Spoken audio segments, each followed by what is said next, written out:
Today I'm going to share why I believe Neil Armstrong was a great leader and a successful pioneer. He has been characterized by his colleagues as a decisive yet thoughtful man. He was very intelligent and always considered every option before making any moves. He was also able to make those decisions quickly under pressure. He was also very humble and did not live his life in pursuit of fame or money. He just wanted to be happy doing the work he loved. Neil was always interested in flying, even as a kid. He started flying small airplanes as a teenager. After that, he was a pilot in the Navy who flew in the Korean War and later flew experimental aircraft. Eventually, he became an astronaut. During one mission in the Navy, Armstrong was flying a B-29 Superfortress. It's a large bomber that was modified to carry the experimental aircraft that needed to be launched from the air. While they were gaining altitude, one of their engines gave out, which meant they couldn't reach the required speed to drop the skyrocket. They also couldn't land with it attached, so they had to figure out what to do. They pointed the nose down and flew straight at the ground in order to get up to speed and launch the skyrocket. Unfortunately, this extra force on the failed engine caused it to explode and take out the engine next to it as well. They also had to shut down the farthest engine because it was exerting torque on the plane, causing them to spin. It took some time, but they were able to land while flying with only one engine. Their knowledge and experience allowed them to complete the mission and safely land. His first flight into space was the Gemini 8 mission.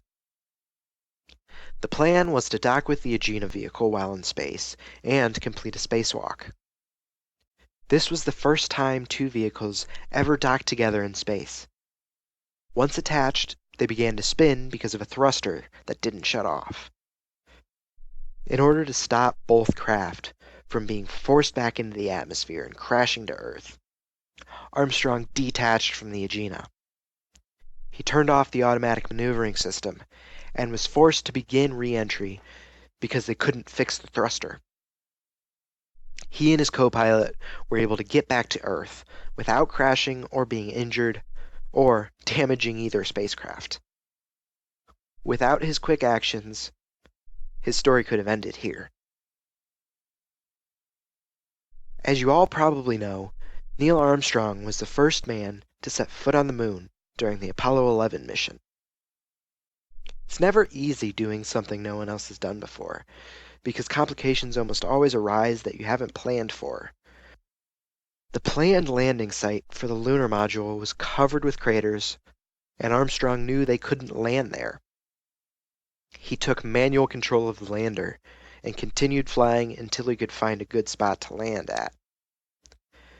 Because of the change in plans, they landed with only 50 seconds of fuel left. If they had flown for much longer, they wouldn't have had enough fuel to get back to the Columbia. Without being on the Columbia, they couldn't get back to Earth. But instead of aborting the mission, they were able to land and complete it. They were able to discover what it was like to be on the moon and learn more of the laws that govern our universe. Once again, quick thinking saved the mission, and possibly his life. His famous words, "That's one small step for a man, one giant leap for mankind," showcase the kind of person he was. Stepping out onto the moon, he wasn't thinking about himself or the feat that he had just accomplished. He wasn't thinking about the fame or the awards that he would earn. He was thinking about mankind and the giant feat that all of us just accomplished. All of the brilliant ideas and inventions that have occurred throughout human history culminated in Armstrong being able to set foot on the moon. And he was able to push science forward along with all of them. But he thought all of those people deserved more honors than he did. This really shows us how humble he was. His ability to overcome adversity is a large reason why he was so successful and survived all of his experiences. He is a great leader because he always strived to know everything he could, so that he could make informed decisions when it mattered most, and because his humbleness was able to keep him grounded. He never forgot his morals. He always remained true to who he was. He was a great man, a great pioneer, and a great leader. Thank you for watching.